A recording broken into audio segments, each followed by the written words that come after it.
Well, good day, everybody. I'm out here in it's actually a rhubarb patch. I just mowed it all off. As you can see, this is an old patch. You know, this year we didn't get much out of it. And the reason I'm showing you this, now that, you know, it's going to be all lawn here in another couple of mowings, but I wanted to show you all this black. That's anthracnose. And we had 2 months of dry weather, and I guess some of these places that have a little bit of grass left, they may bring back grass, but the places that's real dark and you see no green at all probably will have to reseed. I'm not sure, but we went 2 months with no rain and then got about 4 3/4 inches in like 3 days. The first 2.5 inches came in about 15 minutes. We had one heck of a downpour. I mean, I've seen it rain harder, a lot harder, but when I lived in West Virginia, it was, I don't know, 18, 19 people get killed. They got, geez, I think it was 9 inches in 20 minutes, and it was bad. I've never seen it rain nothing like that.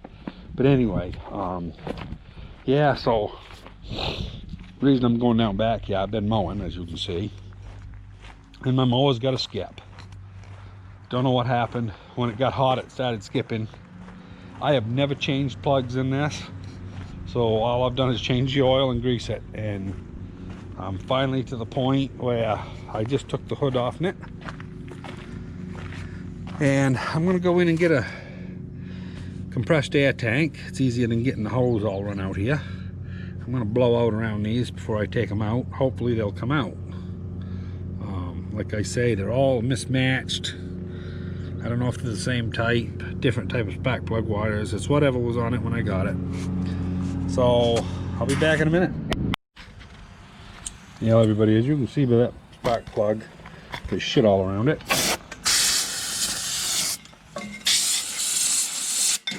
So, yeah, now we'll pump them a little shot of penetrating oil here for a second. See if we can't. I'll tell you, them threads aren't that great. Yeah. I guess the ones in the head, I don't know if you can see them or not, they're not that great, but I guess as long as I lubricate them, they'll probably be all right. Yeah, I'd say these ain't been out for a while. Like I say, I've never had them out, and I've had this machine 10 years, and they were old then. So that one there looks to me like it was firing just fine. But I'm going to replace them anyway. This is a C85. So anyway, I'll go see what I can find. Now I got to show you this little box. It says C85 right on the top of it, and that's what this is, C85. Now the cub that's sitting over there that Carol and her first husband bought brand new, kind of an interesting story. He was a fanatic about every year changing the plugs. And as you can see, this plug has all been gone over, cleaned, and put into a box and labeled. The man was very organized, very smart guy. Unfortunately, pesticide spraying, I think, got the best of him. But yeah, so C85 commercials. Those are the babies that we got. And they're a little bit different. This one here doesn't say commercial on it. Well, yes it does. But this one, as you can see, it's got a smooth electrode. And this one is serrated. Must be the year they were made. You know, a little different. But anyway, I got 4 of these reconditioned plugs. I got a lot more than this upstairs. Because it's an interesting thing how some people can see into the future, and I think this guy was realizing there's going to be someday something's going to happen with the food chain, and supply chain, and yeah, we'll put new ones in this year. We can afford it, we can get them. We're going to recondition the old ones. We're going to set them aside for when we need them. And well, he never got to use them, but you know, I'm going to use them. Yeah, they look like they're all gapped and everything. Gapped good enough for my liking. Yeah, I'd say they've been gone over. I'll go get a 30 thousandths feeler gauge. I don't know if it's supposed to be 30 or 35. Probably 35 in this vintage. I'll go get a 35. I will check them, I guess, just to make sure. You know, they could be off. That one there looks perfect. But anyway, I'll be back in a few. So, just so you know, that's bad. I got 2 of them done. And, yeah. Here's the base of the spark plug. So, I'm going to go get me some easy outs, and we're going to see if we're lucky or not. If it won't start with an easy out, I'm going to get the torch out here and I'll shrink it. I'll show you how that's done if the easy out don't do it. Well, everybody, I tried that easy out, and as you can see, it's still in there. So what we're going to do right now, I don't know if I can get that thing set there or not. Well, I'll move it here in a minute for you. We're going to upset that basically by shrinking it.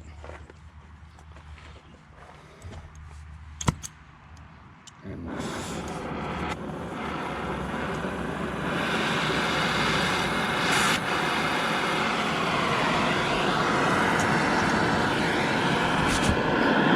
of course, it'd be handy if the gas tank weren't sitting right here, but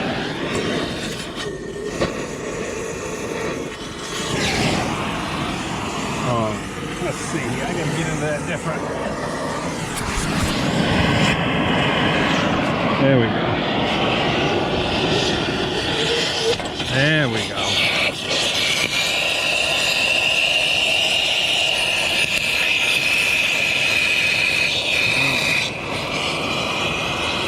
Good thing the gas tank's full of gas. Now, if you can see, that's orange. It was orange right down to the base. We'll give that about 15 minutes to cool, or even 10 minutes be enough.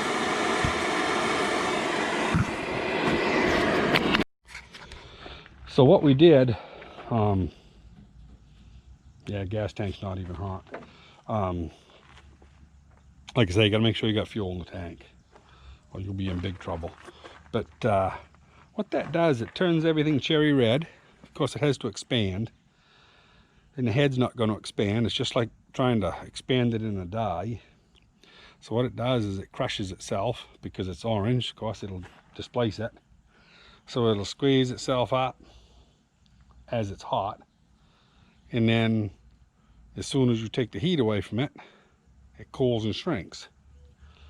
And I've done it on I don't know how many Fords. You know, people take Ford heads off all the time. You know, they got spark plugs broke off in them.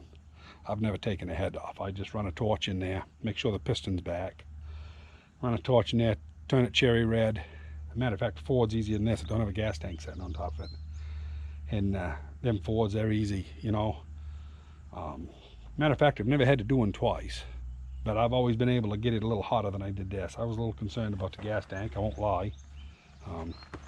You know, I don't really like like that whole idea. But anyway, yeah, we'll see here if it'll come out here in a minute. And in fact, it's probably been long enough. Probably try it right now. We'll see if we can drop that easy out right into there. Yeah, come on. Try it from the other side. There we go. When you try to do that, of course, with an easy out, you've got that electrode down in there that you're dealing with. You're trying not to break the electrode off. If I do break it, I'll have to fish with a magnet.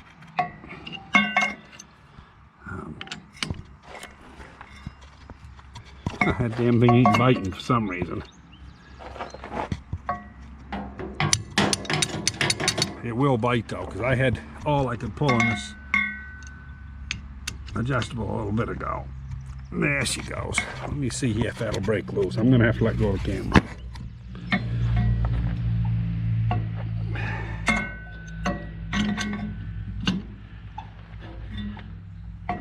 It is moving.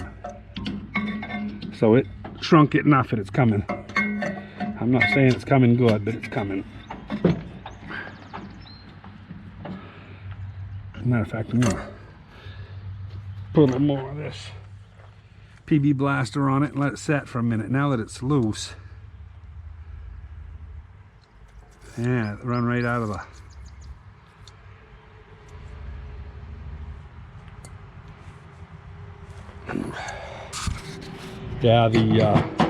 I just filled it up with PB blaster around it. I'm gonna let it set for a few minutes. I got about a half a turn on it, so it's loose. I'm happy about that. I'm gonna try this back one, see if we have better luck. We'll come back in a minute. This back one, I never even had to strain. I moved it just like that. You know, it's the only one that started. Yeah, I'm gonna have to take a ratchet off. Of course, half that shit you can't do one-handed hardly. Yeah, what are the chances of that, huh? The other ones have been real tough. And this one here, the easiest one to get to, of course, comes right out. That one was running pretty good. I bet that skip probably is on a spark plug wire. We'll find out. These are rusted bad enough, they're not going to be saved anyway. So anyway, I'm going to put another plug in and I'll talk to you in a minute. Well, anyway, here, we'll see if we can't get this to come out a little more.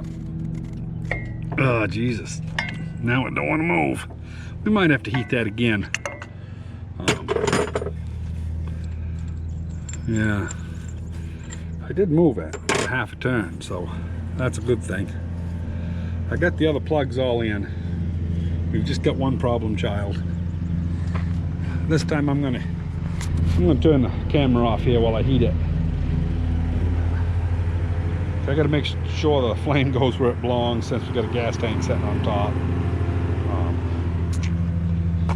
I know we got fuel in it because I was running it, but I don't know how much. Yeah, there's 2-3 inches in the bottom. As long as that bottom's, you know, doesn't get hot, we're all right. I'm gonna let you go. Well, as you can see, it seems to be turning easy now. I heated it on 2 sides. I got a little nervous. Yeah, I could start to smell gas fumes, so I figured I was getting the tank pretty hot. I quit before I pushed my lock, but it was enough. I cooled it for about 2 or 3 minutes. So she's coming right out. So anyway, this is slow, tedious, boring stuff, so I'm going to bring you back in a minute when I get it out. Well, I'll tell you, I am some happy that electrode came out with it. Yeah, catastrophe averted, you know. So don't despair if you do have one of those. Unless you're real good with a torch, I wouldn't recommend doing it under a tank like that. Guys that are good with torches, worked around them a lot, you know. They'd probably be all right. Make sure you got some gas in it. But anyway, I heated it up hot side dead to that time.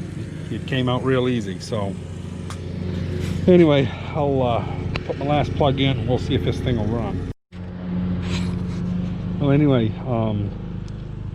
from what I understand, the spark plug gap is supposed to be around 23. We're running them 25 here because my gauge don't have a 23 on it. So, you know, 2000s I ain't gonna worry about. But anyway, I knock them on the exhaust manifold to tighten them out, and I get them so they just a little bit of drag, and that's a good deal. So I'm gonna put some of this copper coat. I don't go crazy with it, but you know, keep it away from the electrode. If that stuff gets inside, it will go to ground.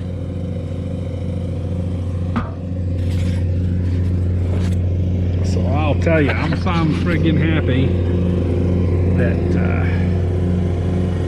we was able to get that other one out with no big problem. Oh shoot, that ain't gonna start. Yes, sir. Yeah, I'm gonna have to run the thread chaser through that. I did all the other ones. So anyway, I've got one of these 18mm thread chasers. This isn't too exciting. I'll run it through and then we'll come back. And we'll try this again. If we can get it started straight. Come on. I just took it. There we go. I was gonna say, I know that thread chaser just went in there.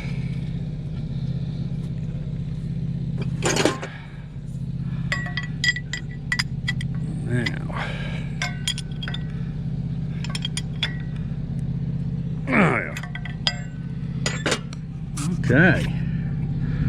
Now the worst part of this is, I guess that plug wire is the one's got to go to number 1. I was burning one of the plug wires up there with a torch, so I had to kick them both back, but I guess they're self-explanatory because one of them isn't long enough to go to the front, so that's a good thing. Okay, I'm going to, before I put the hood on here, I'll clean all the tools off. We'll see if she'll run. And we'll see here what happens.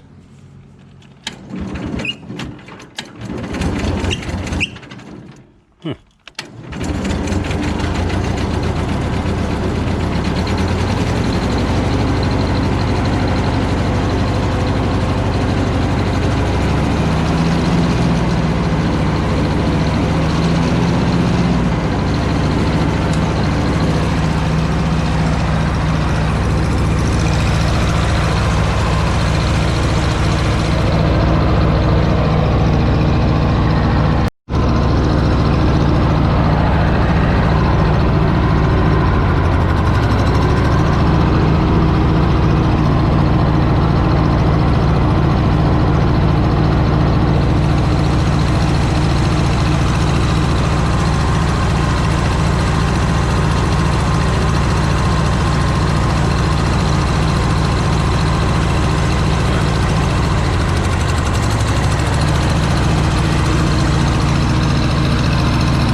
Stumped there for a minute. Those 2 plug wires that I said I thought were self-explanatory weren't. I had them on backwards, the 2 front ones. So, running good now.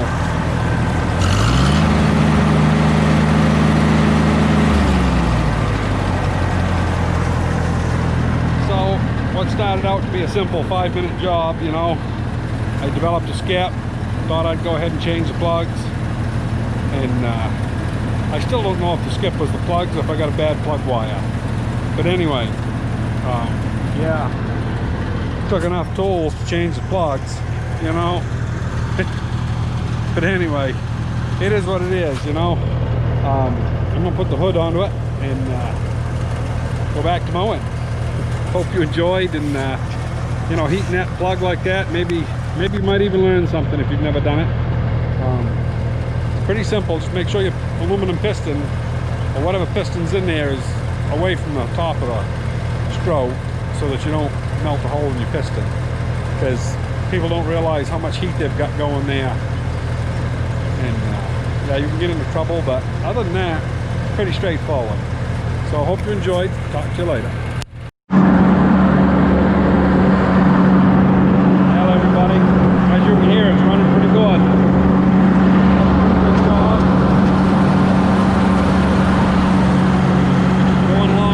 Here in my back field.